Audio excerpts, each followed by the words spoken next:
Sunil Kumar Naik 2005 IPS batch అతను. మధ్యలో Andhra Pradesh క్యాడర్కి deputation మీద గత ప్రభుత్వం సమయంలో ఆయన ఇక్కడ పనిచేయడం జరిగింది. సిఐడిలో PV Sunil Kumar additional DG, అప్పుడు అతను అడిషనల్ డీజీ కింద ఈయన డిఐజీగా అప్పట్లో ఆయన పనిచేశారు. ఆ సమయంలో సరే పైవాడి సూచన మేరకు మరి సునీల్ కుమార్ గారి సొంత ఐడియాయో అతను నా మీద రాజద్రోహ నేరం చేయటం జరిగింది. అది అందరికీ తెలిసిందే. ఈ సునీల్ కుమార్ నాయక్, ఇద్దరు సునీల్ కుమార్లే, కన్ఫ్యూజను. ఒక అతను నాయక్, ఇంకో అతను ఉట్టి కుమార్. ఉట్టి కుమార్ అడిషనల్ డీజీ, సునీల్ కుమార్ నాయక్ అప్పట్లో డిఐజీ, ఇప్పుడు ఆయన ఐజీ అయ్యాట. సో సునీల్ కుమార్ నాయక్ సువోమోటోగా నేను చేస్తున్న చర్యలు చూసి మరి ఇది టీవీల్లో మాట్లాడటం, మా ప్రభుత్వానికి కొన్ని విలువైన సూచనలు చేయటం నచ్చక, దానివలన మరి ప్రజల్లో అలజడి వచ్చి అప్పటి రాజు అని ఫీల్ అవుతున్న వ్యక్తికి ద్రోహం చేస్తున్నాను అన్న భావన కలిగి ఎప్పుడో బ్రిటిష్ వారి చట్టంలో ఉన్న రాజద్రోహ నేరం అనే 124A అనే సెక్షన్ని తీసి సువోమోటోగా ఈ సునీల్ కుమార్ నాయక్ కేసు పెట్టి, అతనే కేసు పెట్టి మరి ఇమీడియట్గా ముందు రోజే బళ్ళన్నీ రెడీ చేసుకుని మరి మే 14 ఉదయం 9ంటికి అతను కంప్లైంట్ ఇచ్చాడు. బట్ ముందు రోజే వెహికల్స్ అన్నీ మాట్లాడేసుకున్నారు. ఇవన్నీ విచారణలో తెలిసినాయి. ఆ వెహికల్స్ ఎప్పుడు బుక్ చేశారు, హైదరాబాద్ రావడానికి మనుషుల్ని ఎప్పుడు అలర్ట్ చేశారని. సో ఇదంతా ఒక ప్రీ ప్లాన్డ్ స్కెచ్. ఇద్దరు సునీల్ కుమార్లు ఇద్దరు ఇంకా పైవారి నాయకత్వంలో మరి బ్రహ్మాండమైన స్కెచ్ చేసుకుంటాం, నన్ను తీసుకెళ్ళటం, ఆ రోజు రాత్రి నన్ను దారుణంగా ఆ పుట్టినరోజు రాత్రి హింసించటం. అప్పుడు ఈ సునీల్ కుమార్ నాయక్ అన్న వ్యక్తి ఆ పక్క గదిలోనే ఉన్నా అంట. ఇవన్నీ కూడా 124 స్టేట్మెంట్లు ఇవన్నీ కూడా వచ్చినాయి. ఆ సునీల్ కుమార్ నాయక్ ఏమేమి మరి మాట్లాడాడు, తర్వాత సునీల్ కుమార్ నాయక్ అధికారులని ఎలా బెదిరించారు, ఇవన్నీ కూడా చాలా పోలీస్ స్టేట్మెంట్స్. ఇవన్నీ కూడా విచారణలో తెలిసినట్టుగా మరి కొన్ని కోర్టు డాక్యుమెంట్స్ పరిశీలనలో వెల్లడైంది. ఈ సునీల్ కుమార్ నాయక్ని మరి ఇన్వెస్టిగేషన్ అధికారి ఏఆర్ దామోదర్ ఐపీఎస్ గారు, అప్పటి ఒంగోలు ఎస్పీ గారు, ఇప్పుడు విజయనగరం ఎస్పీ గారు, అప్పట్లో పిలిస్తే రాలేనని మొరాయించి, ఆ తర్వాత మళ్ళీ రమ్మంటే ఆయన బీహార్ కోర్టులో మరి ఆయన యాక్చువల్గా జ్యూరిస్డిక్షన్ లేదు. అతను అప్పుడు ఆంధ్రప్రదేశ్లో అధికారిగా పనిచేశాడు. క్రైమ్ జరిగింది ఆంధ్రప్రదేశ్లో. విచారణకు రమ్మంటే పోలీసు అధికారి అయ్యుండి మరి ఎలాగా వ్యవస్థల్ని ఆడుకుంటున్నారంటే మరి అతను అక్కడ స్టే సంపాదించగలిగాడు. ఏంట్రా అంటే పార్టీ కింద ఆంధ్రప్రదేశ్ ప్రభుత్వాన్ని వేస్తే అసలు జ్యూరిస్డిక్షనే లేదు కదరా అని వెంటనే కొట్టేస్తారని యూనియన్ ఆఫ్ ఇండియా హోమ్ మినిస్ట్రీని పార్టీ చేసి ఏదో మేనేజ్ చేశారు. ఒక స్టే తెచ్చుకున్నారు, పిలిస్తే రాడు. సో ఇంకా దాన్ని మరి ఆంధ్రప్రదేశ్ ప్రభుత్వం కౌంటర్ వేసింది. వాళ్ళ జ్యూరిస్డిక్షన్ లేదు అన్న పాయింట్ మాట్లాడలేదు గట్టిగా. నేను ఇంప్లీడ్ అయ్యి జ్యూరిస్డిక్షన్ లేదు అన్న పాయింట్ చెప్తూ ఈరోజు అది విచారణకు వచ్చింది.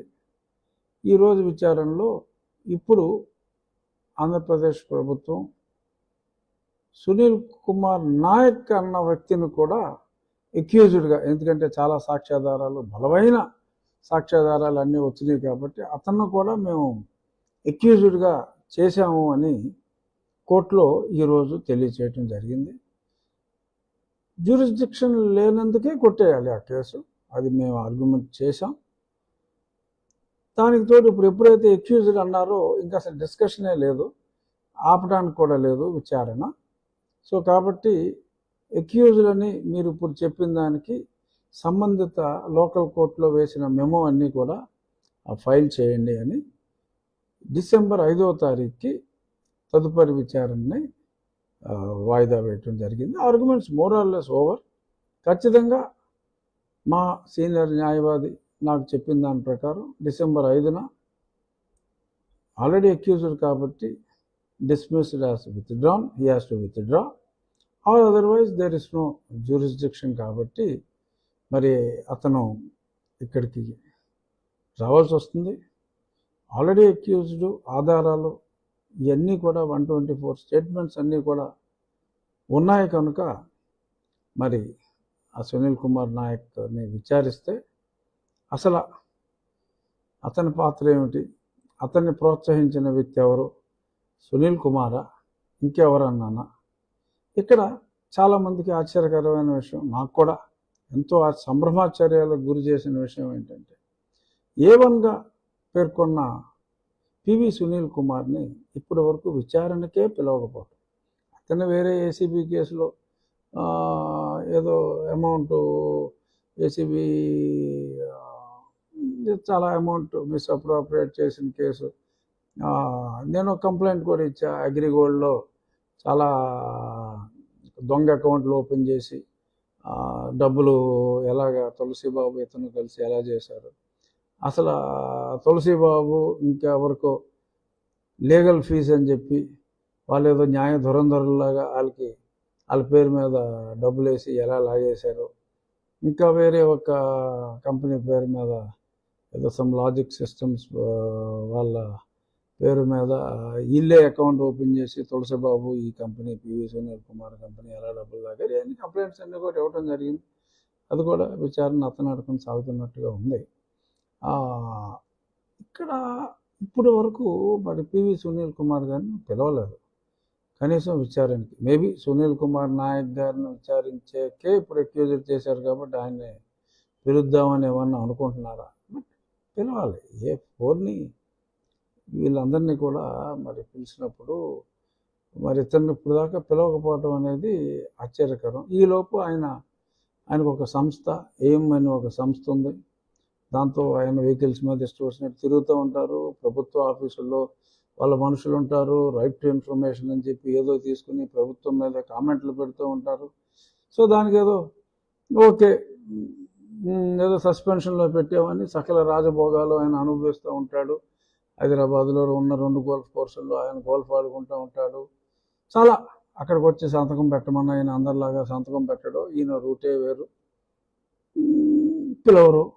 నా వెనకాల చాలామంది ఉన్నారంటారు. పొలిటికల్ పార్టీలకు కూడా ఆయన ప్రలోభ పెడతా ఉంటాడు. నా వెనకాల ఉన్న సైన్యం జగన్మోహన్ రెడ్డికి కాకుండా బహుశా మీ ప్రభుత్వానికి సపోర్ట్ చేస్తున్నామని మా ప్రభుత్వంలో ఎవరికైనా ఆయన చెప్తున్నాడేమో అన్న డౌట్లు కూడా మరి చాలామంది ప్రజలు మాట్లాడుకుంటున్నారు. అది నిజమో కాదో పాలకులకు తెలియాలి, ప్రజలకు తెలుసుకోవాలి. మరి ఏమిటో కారణం ఏమైనా కానీ ఇప్పటి వరకు పివి సునీల్ కుమార్ని పిలవలేదు. మరి ఇప్పుడు పిలుస్తారు అని నేను ఆశిస్తున్నా. ఆ మధ్యన ఒక పత్రికలో కూడా రాశారు, నత్తలు నవ్వుతున్నాయి అని. ఏమిటి ఈ కేసులో ఉన్న వేగం చూసి? ఎందుకు వేగంగా మిగిలిన వారి విషయంలో వెళ్ళింది, సునీల్ నాయక్ మీద కూడా అక్కడ కేసు వేశారు, ఏదన్నా జరుగుతుంది. But why did they not call PV Sunil Kumar till date yet? Who is preventing? ఏమిటి అతని బలం? ఎందుకు అతను చూసి భయపడుతున్నారా? ఎందుకని పిలవట్లేదు ఏమో అర్థం కావట్లా. చూద్దాం. డెఫినెట్గా ఇప్పుడు ఎన్నాళ్ళు నత్తనడక సాగినా ఇప్పుడు వేగవంతం అయ్యే అవకాశాలు ఉన్నాయి. ఖచ్చితంగా సునీల్ కుమార్ నాయక్ని పిలుస్తారని అనుకుంటున్నా. మరి పిలిచిన తర్వాత ప్లీజ్ చెప్పమ్మా అంటే చెప్పడం, మరి రాబట్టవలసిన విధంగా జరిగింది. రాబట్టి ఏమవుతుందంటే నేను ఓకే ఎమ్మెల్యేగా ఉన్నా, ఎంపీగా ఉన్నప్పుడే చెత్తకొట్టేశారు, అది వేరే విషయం. ఇప్పుడు ఎమ్మెల్యేగా ఉన్నా, డిప్యూటీ స్పీకర్ పదవిలో ఉన్నా. డిప్యూటీ స్పీకర్ని కొట్టిన కేసులోనే ఇలా ఉంటే మరి కామన్ మ్యాన్ సంగతి ఏమిటి అనే కామెంట్స్ రావటం సహజం. మాట్లాడుకుంటున్నారు కూడా ప్రజలు. సో కాబట్టి ప్రభుత్వం అద్భుతంగా పనిచేస్తుంది.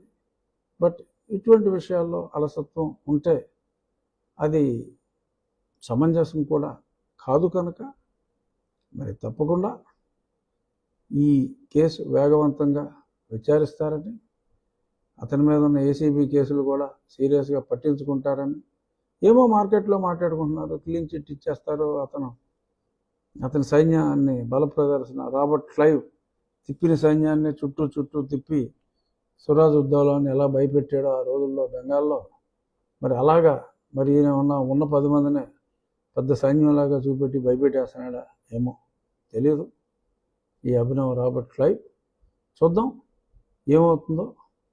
ఈరోజు జరిగింది ఇది, డిసెంబర్ 5న ఏమవుతుందో ఆ రోజు మళ్ళీ ఈ కేసుకు సంబంధించి మళ్ళీ మీ ముందుకు వస్తాను. తప్పకుండా వేగవంతం అవుతుంది. ఎందుకంటే అంత దారుణంగా ఎంపీని తీసుకెళ్ళి కొట్టేసి పచ్చబద్దాలు ఆడేసి అసలు మేమేమీ తెలియదు రామచంద్ర, అసలు మేమేమీ చేయలేదని మాట్లాడటం. మరి నేను కూడా దీన్ని ప్రూవ్ చేసుకోలేకపోతే ఇంకా కస్టోడియల్ టార్చర్ అనుభవించిన ఎవరో కూడా ఏమీ మాట్లాడలేని పరిస్థితి ఉంటుంది. కాబట్టి ఇది సమంజసం కాదు. కాబట్టి నేను కొంచెం ఓపెన్గా మాట్లాడవలసి వస్తుంది. న్యాయ పోరాటం నేను ఖచ్చితంగా చేస్తాను. అందుకే పాట్నా హైకోర్టుకు కూడా వెళ్ళాను. తప్పకుండా పాట్నా హైకోర్టులో సునీల్ కుమార్ నాయక్ పిటిషన్ని కొట్టివేయటం జరుగుతుంది. ఆ తర్వాత ఖచ్చితంగా నాకు న్యాయం జరుగుతుంది. పోలీస్ శాఖ అప్రమత్తతో వ్యవహరిస్తారు. ఖచ్చితంగా నాకు న్యాయం జరుగుతుంది.